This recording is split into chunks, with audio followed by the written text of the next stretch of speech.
Good day, class. Our subject is Basic Accounting 1. Our topic is merchandising business. Merchandising business, sometimes called merchandiser, is one of the most common types of businesses we have interact with daily. It is a business that purchases finished products and resells them to consumers. Comparison of income statement between service business and merchandising business. In service business, revenues from services or service revenues minus expenses equals profit. In merchandising business, net sales minus cost of sales equals gross profit. Add or minus income or expenses equals profit.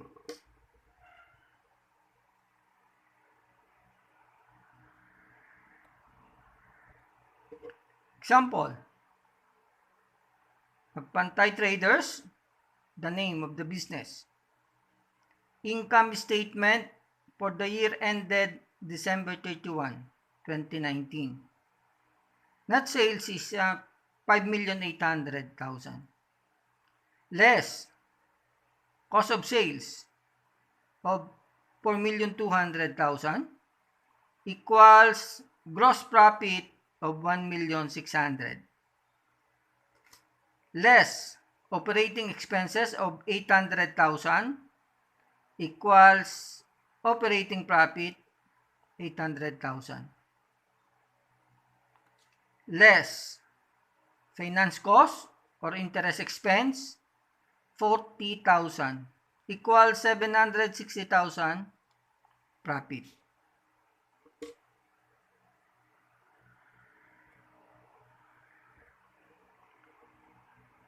The source documents of merchandising business: sales invoice, bill of lading, statement of account, official receipt, deposit slips, checks, purchase requisition, purchase order, receiving report, credit memorandum. Invoices may either be sales invoice or purchase invoice. Sales invoice, seller's viewpoint. Purchase invoice, buyer's viewpoint. Terms of transaction. Merchandise may be purchased and sold either on credit or for cash on delivery. When goods are sold on account, a period of time called credit period. Credit period allowed for payment when goods are sold on account or on credit. If the credit period is 30 days, then the payment is expected within 30 days from the invoice date. Credit period usually described as the net credit period on net terms. The credit period of 30 days is noted as N30 or N over 30. N over 10, EOM. The invoice is due 10 days after the end of the month.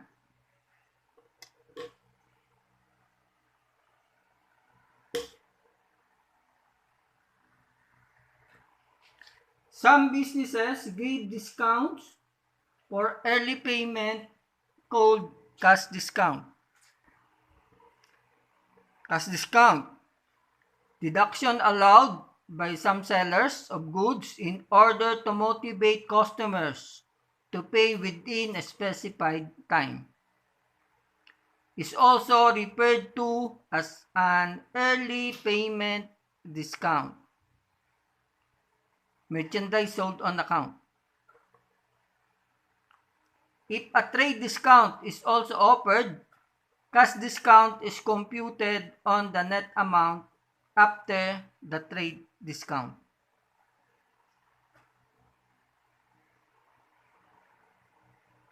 Cash discount designated notation 2/10 means the buyer may avail of a 2% discount if the invoice is paid within 10 days from the invoice date. The period covered by the discount is called discount period.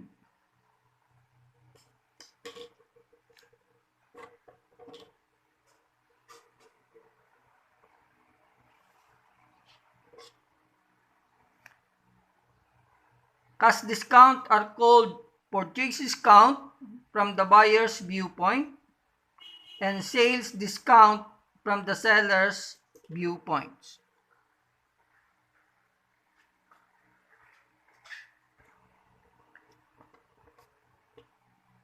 Trade discount encourages the buyers to purchase products because of the markdowns from the list price or catalog price. There is no trade discount account, no special accounting entry for this account. Example, list price is 20,000 with 10% trade discount. The list price or the catalog price is 20,000. 10% is the trade discount, 2,000. Invoice price, 18,000. The amount to be recorded is the invoice price of 18,000. No entry for the trade discount.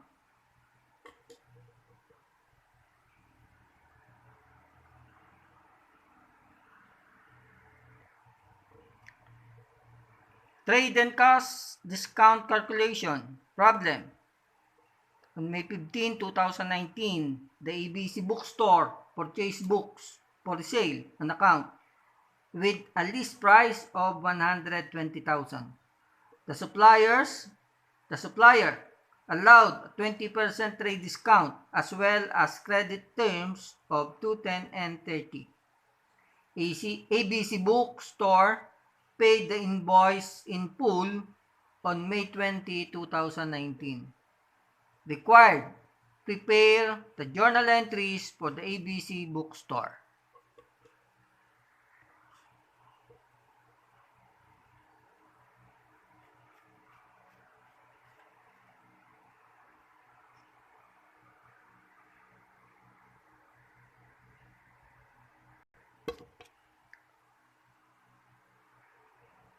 Computation, 120,000 multiplied by 20% trade discount is 24,000 trade discount. 120,000 list price minus 24,000 of trade discount equals 96,000 invoice price. From May 15 to May 20 is 5 days within the discount period. 96,000 multiplied by 2% is 1,920 cash discount. Okay. 96,000 minus 1,920 equals 94,080 amount to be paid on May 20.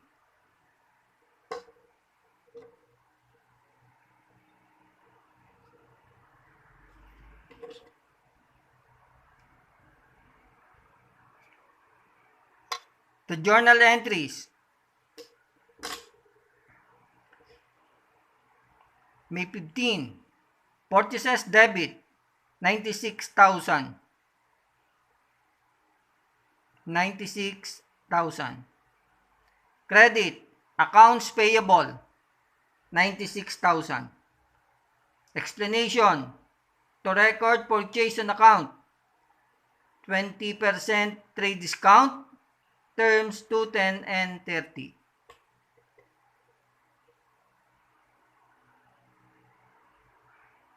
Remember your journal entries.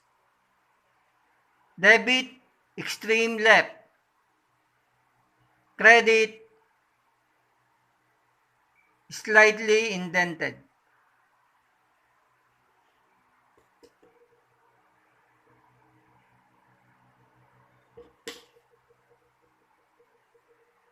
On May 20, upon payment, debit accounts payable, 96,000. Credit, purchase discount of 1,920. Credit cash, 94,080. Explanation. To record full payment within the discount period.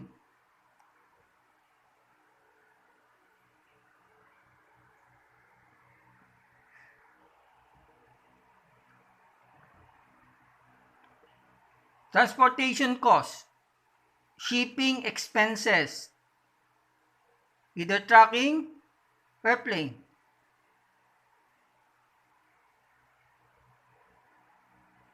The carriers prepare a freight bill. The bill designates which party shoulders the cost.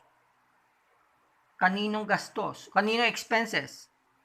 And whether the shipment is freight prepaid or freight collect. Shipping terms. FOB means free on board.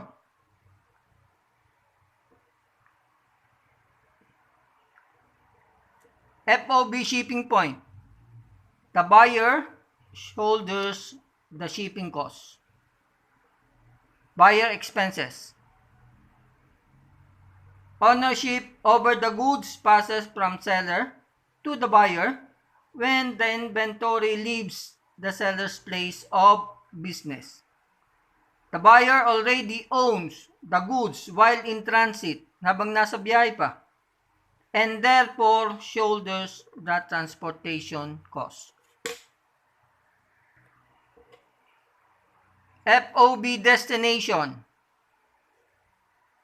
The seller bears or shoulder the shipping cost. Expenses of the seller. Title or ownership passes to the buyer only when the goods are received by the buyer at the point of destination. While in transit, the seller still owns the owner of the good. The seller is still the owner of the goods.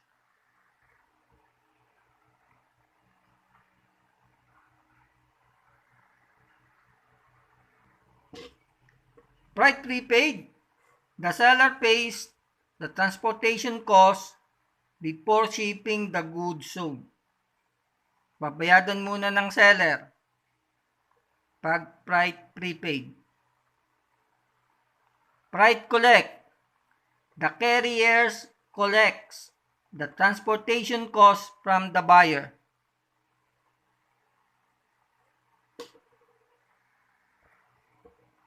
So, buyer muna ang magbabayad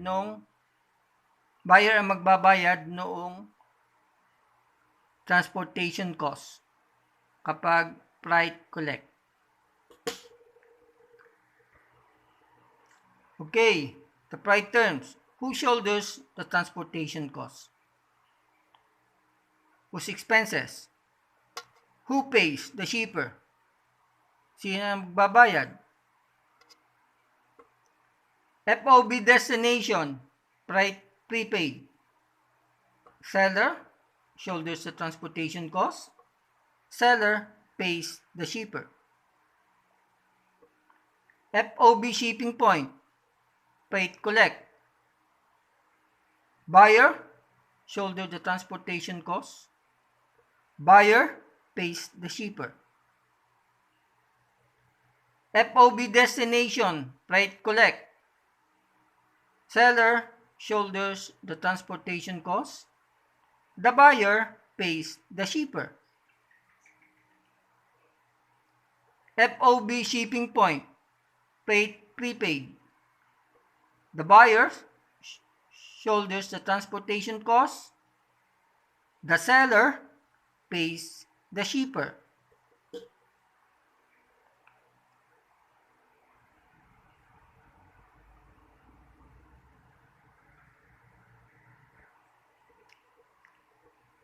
Shipping cost shouldered by the buyer using the periodic inventory system are debited to transportation in. Transportation in are included in the merchandise inventory.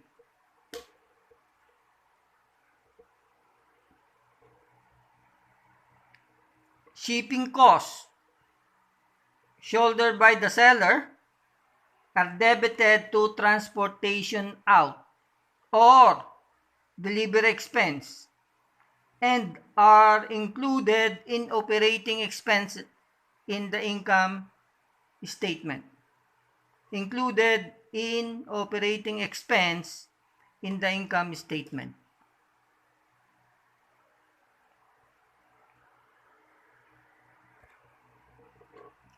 Okay, the inventory system. Merchandise inventory is the key factor in determining cost of sales. It represents goods available for sale. There are two kinds of inventory system. The periodic inventory system and the perpetual inventory system.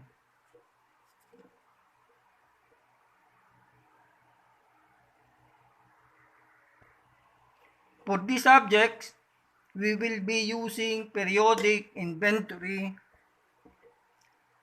We will be using the periodic inventory system used by the company that sell relatively inexpensive goods. No entries are made to the inventory account as the merchandise is bought and sold.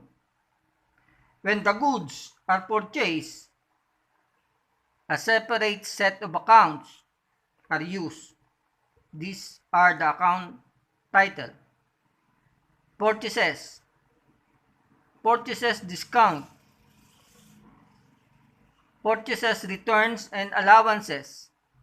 Transportation in. In perpetual inventory system, alternative to the periodic inventory system. Under these systems, the inventory account is continuously updated.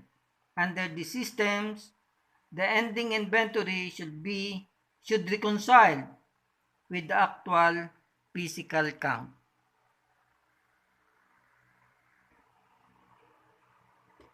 Merchandise inventory end is the unsold goods at the end of the year. The ending inventory of the current period will be the beginning inventory of the next period.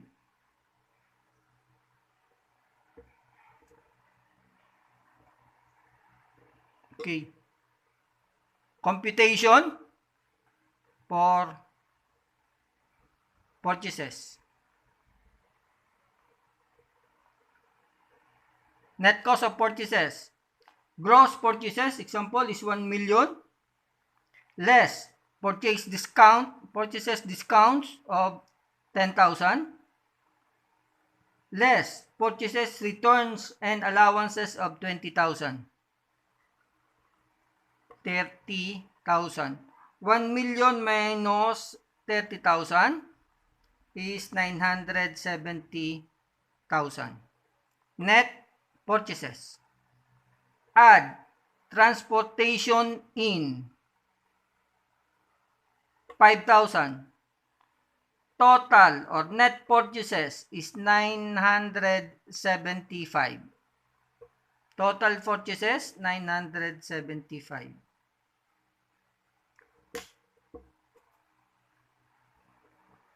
Accounts title use, purchases, purchases return and allowances, purchase discount, accounts payable, transportation in.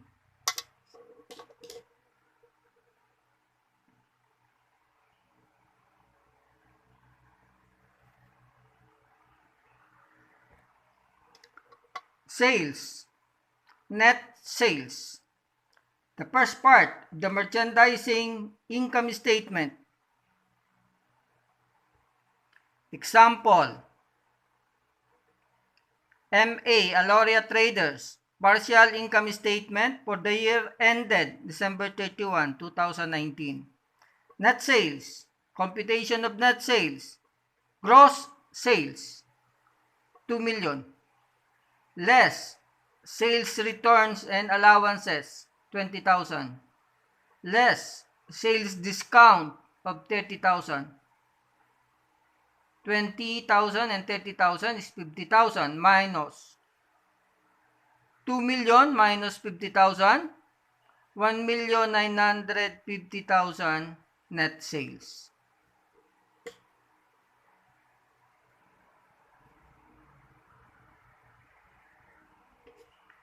Gross sales consists of total sales for cash and sales on credit during the accounting period.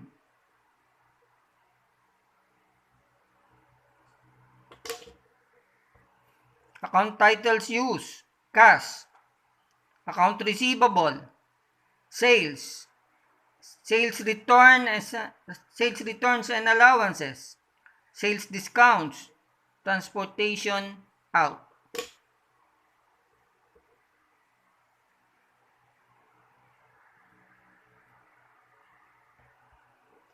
Cost of sales or cost of goods sold is the largest single expenses on the merchandising business. Largest single expense of the merchandising business. Goods available for sale is the sum of merchandise inventory at the beginning of the year and the net cost of purchases during the period. Sum of merchandise inventory at the beginning of the year and the net cost of purchases during the period.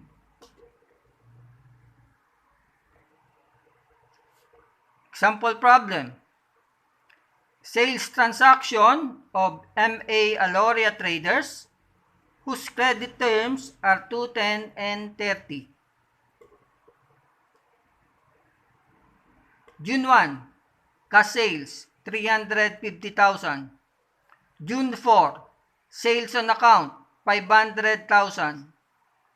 June 8, receive return merchandise sold on account 50,000. June 12, collected the amount due from credit sales.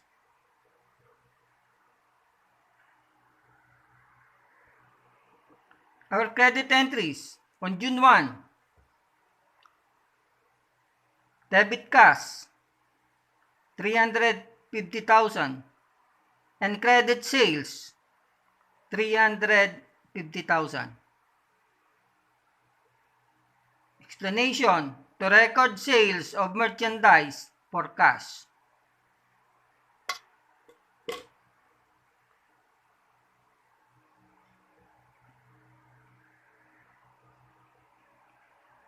On June 4, sales on account 500,000. Credit entry June 4, debit accounts receivable 500,000 and credit sales 500,000. Explanation: to record sales of merchandise on account.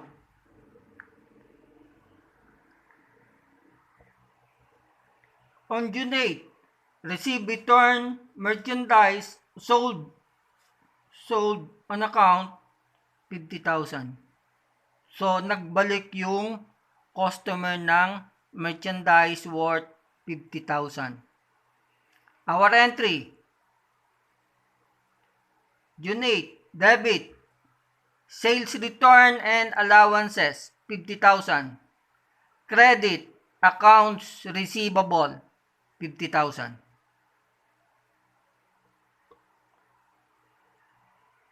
Explanation, to record return of merchandise.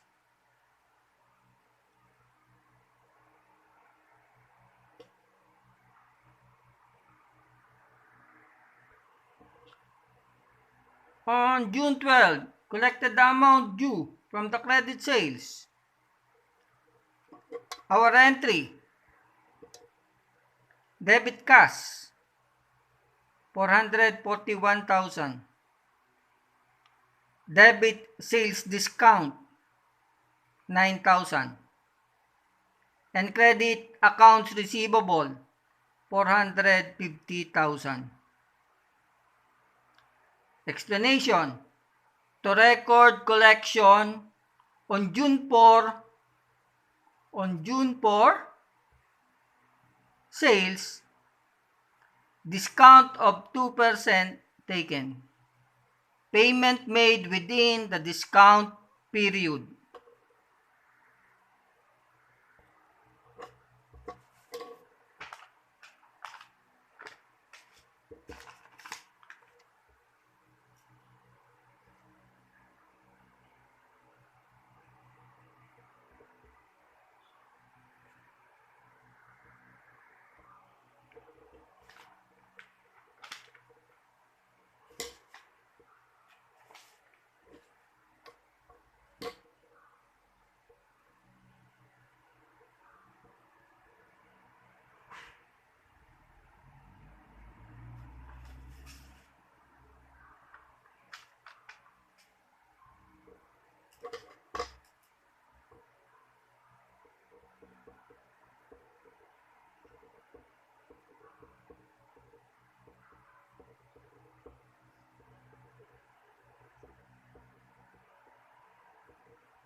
June 18, paid supplier, the amount due.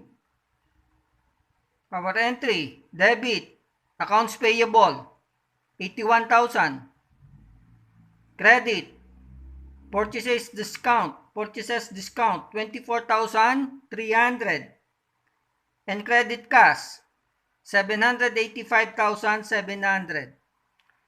To record June 10 purchases on account, discount of 3%.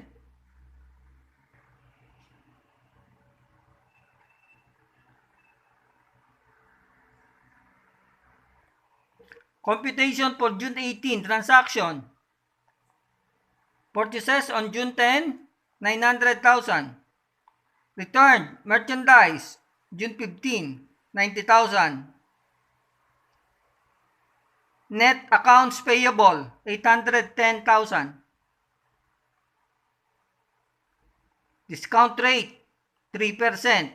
Within the discount period, 24,300.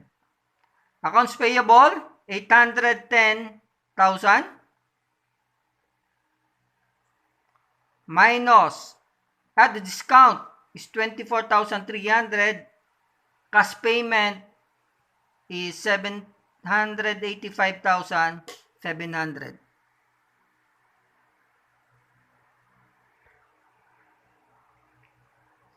For June 18 transaction,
These are the special journal, sales journal, cash receipt journal, purchases journal, cash disbursement journal, general journal.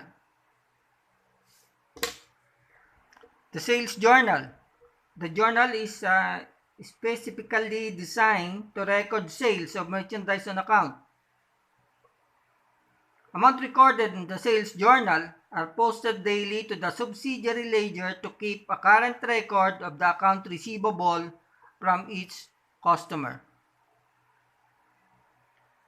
Record sales of merchandise on account. Cash receipt journal. All the transactions involving cash receipt are recorded in a cash receipt journal. Cash receipt are evidenced by source document like pre-numbered official receipt or OR, cash registered tapes or cash slips, and bank credit memorandum.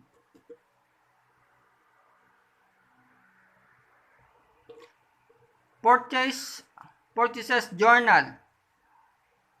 Purchase of merchandise, supplies, and other assets on account or on credit are recorded in this journal. Purchase of merchandise, supplies, other assets on account or on credit are recorded in this journal. Cash disbursement journal. All cash payments are recorded in a cash disbursement journal.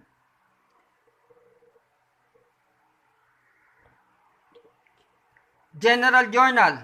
When special journals are used, transactions that cannot be recorded in a special journal are recorded in the general journal. Example, merchandise returns, write-off of uncollectible accounts, and certain non-cash transactions involving notes receivable and accounts payable.